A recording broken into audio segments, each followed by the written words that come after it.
Good morning, students. Today we will continue glycolysis pathway. So what is glycolysis? Glycolysis is actually a sequence of reaction which convert glucose into pyruvate or lactate. Okay. So glycolysis pathway, it is also known as EMP pathway, and it is occur in cytoplasm of the cell. Okay. And the process of glycolysis, it is divided into three different phases. The phase first is energy investment phase.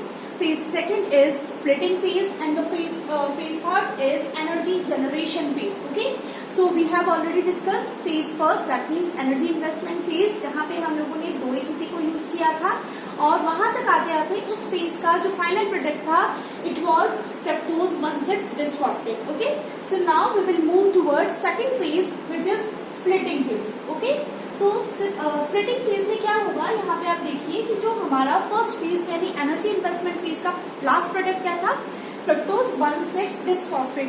तो splitting phase के अंदर क्या होगा, ये जो 6 carbon component है that means fructose 1,6 bisphosphate जो है it get split into 2-3 carbon component, यानी यहाँ स्प्लिट हो जाएगा और 3 कार्बन मॉलिक्यूल्स के 2 कंपोनेंट को बनाएगा. पहला होगा आपका ग्लिसरॉल्डिहाइड 3 फॉस्फेट और दूसरा होगा डाइहाइड्रोक्सी एसीटोन फॉस्फेट. ओके, तो फ्रक्टोज 1,6 बिसफॉस्फेट जो है इस स्प्लिटिंग फेज के अंदर एल्डोलेज एंजाइम की प्रेजेंस में 2-3 कार्बन मॉलिक्यूल्स के कंपोनेंट को बनाता है. पहला होता है dihydroxy acetone phosphate and another is glyceraldehyde 3 phosphate.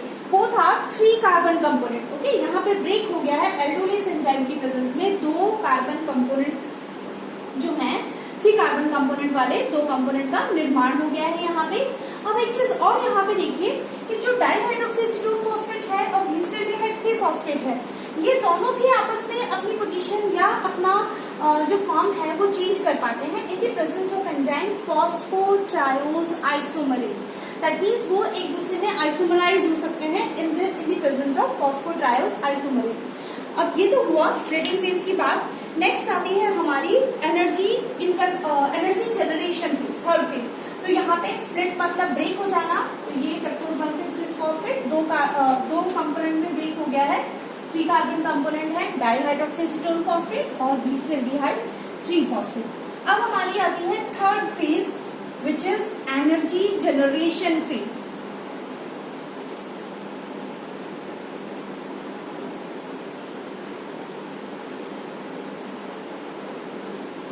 Energy generation phase मतलब अब तक आप देखिए हमने क्या किया, फर्स्ट फेज के अंदर एनर्जी इन्वेस्ट की, सेकंड फेज में स्प्लिटिंग हुआ और थर्ड फेज में अब जाके एनर्जी का निर्माण होगा. कौन सी, किस फॉर्म में एनर्जी का निर्माण होगा, in the form of ATP, adenosine triphosphate.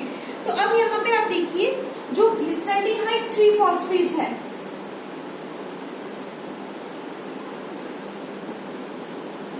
इस फेज के अंदर दैट मीन्स यहाँ पे आते आते आपका 5th स्टेप आ गया है. ग्लिसरॉल्डिहाइड 3 फॉस्फेट जो है वो इन the presence of enzyme glyceraldehyde 3 phosphate dehydrogenase ये कन्वर्ट हो जाएगा 1,3 बिस phospho glycerate in the presence of enzyme glyceraldehyde 3 phosphate dehydrogenase. Okay, यहाँ पे NAD पॉजिटिव जो होगा वो NADH के अंदर कन्वर्ट हो जाएगा इन दिस स्टेप. तो यहाँ पे क्या हुआ है, ये जो होता है 1,3 बिस phosphoglycerate actually it is energy rich compound.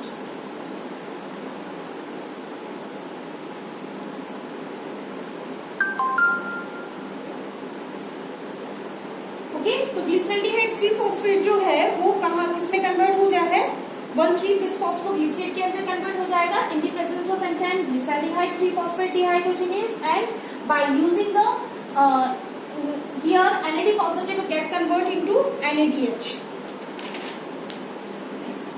Next देखिए आप, इसमें क्या होगा, नेक्स्ट स्टेप जो आता है उसके अंदर क्या रहेगा, जो 1,3 बिसफॉस्फोग्लिसरेट है वो किसमें कन्वर्ट हो जाएगा, 3 फॉस्फोग्लिसरेट के अंदर. 6 स्टेप के अंदर ये 1,3 बिसफॉस्फोग्लिसरेट जो है वो कन्वर्ट हो जाएगा 3 phospho glycerate. 1,3-bis-phosphoglycerate get converted into 3-phosphoglycerate in the presence of enzyme phosphoglycerate kinase.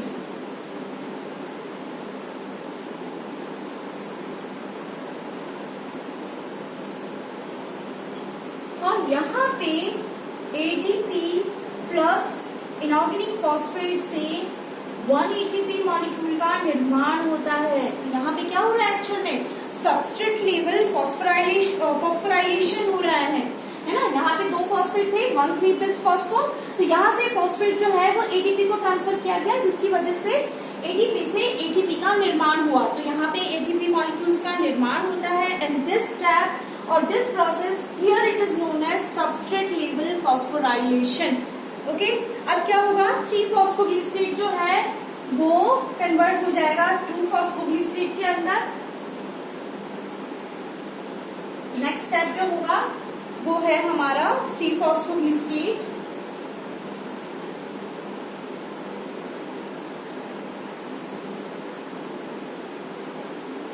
Convert हो जाता है 2-phosphoglycerate के अंदर in the presence of phosphoglycerate mutase enzyme.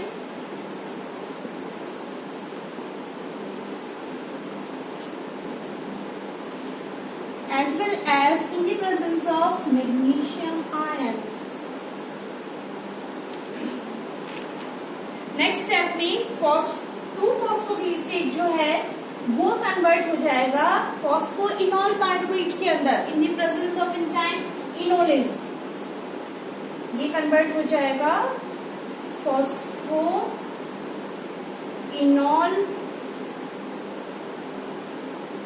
Pyruvate in the presence of enzyme enolase.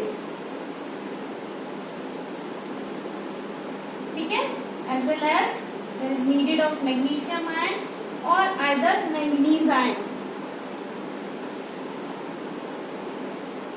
ठीक है, तो अब क्या हुआ नेक्स्ट स्टेप के अंदर 2-phosphoglycerate जो है it further get convert into phosphoenol pyruvate in the presence of enzyme enolase and in the presence of magnesium ion और मैंगनीज आयन।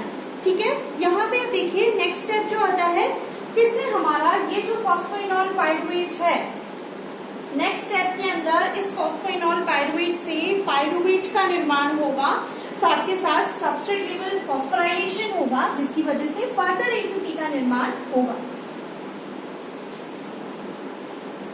सो फॉस्फोइनॉल पायरुवेट जो होगा नेक्स्ट स्टेप के अंदर, अब देखिए क्या हो रहा है यहाँ पे, phosphoenol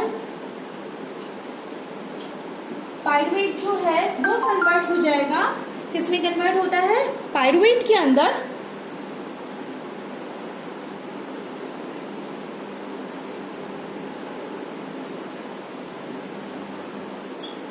in the presence of enzyme pyruvate kinase.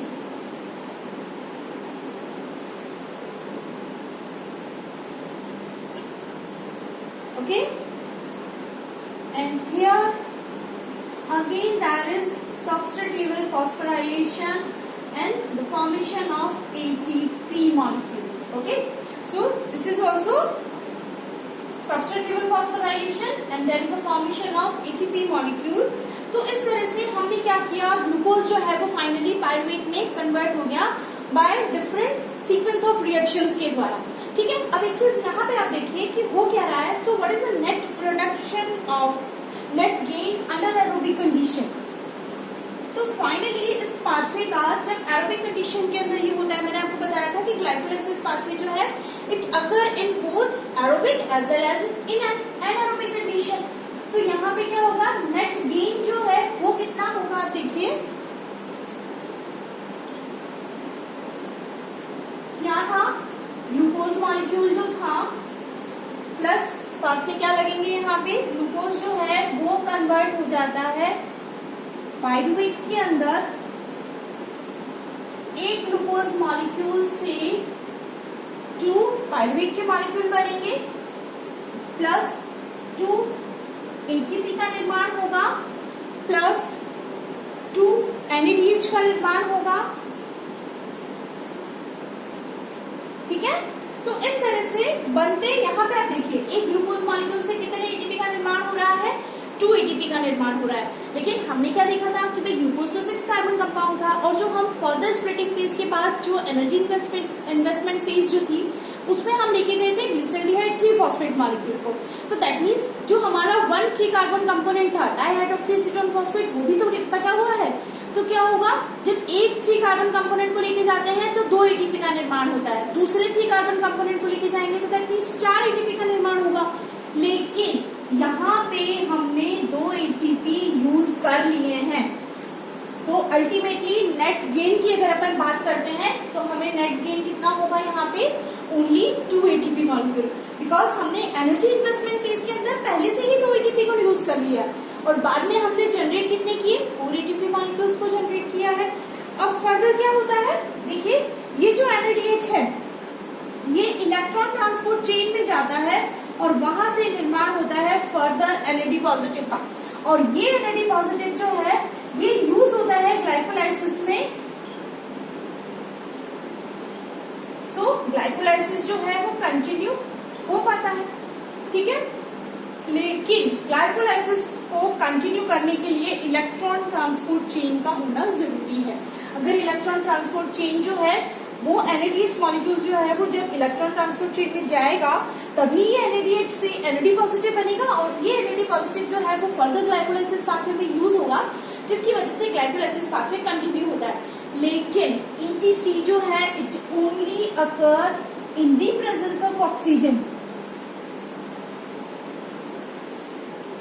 सिर्फ ऑक्सीजन की प्रेजेंस में ही जो है इलेक्ट्रॉन ट्रांसपोर्ट चेन चलता है। तो फिर एनारोबिक कंडीशन में ग्लाइकोलाइसिस, जबकि क्या होता है एनारोबिक कंडीशन में ग्लाइकोलाइसिस ही ऐसा पाथवे है जिससे कंटिन्यू एनर्जी प्रोवाइड जो है वो करवाई जाती है। सो यहाँ पे क्या होगा चीज आप देखिए, ये तो एरोबिक कंडीशन की बात हुई। एनारोबिक कंडीशन में किस तरह से वापस से NADH से NAD पॉजिटिव बनता है, जिससे क्योंकि ETC तो चलेगा ही नहीं वहां पे, क्यों नहीं चलेगा, क्योंकि ऑक्सीजन अवेलेबल नहीं है अगर एनारोबिक कंडीशन में, तो ETC हो ही नहीं सकता। और जबकि एनारोबिक कंडीशन में एनर्जी जनरेशन के लिए ग्लाइकोलाइसिस ही पाथवे होता है, तो वहां पे क्या किया जाता है, वहां पे आप देखिए क्या होगा, पायरुवेट्स जो है इन the presence of enzyme lactate dehydrogenase,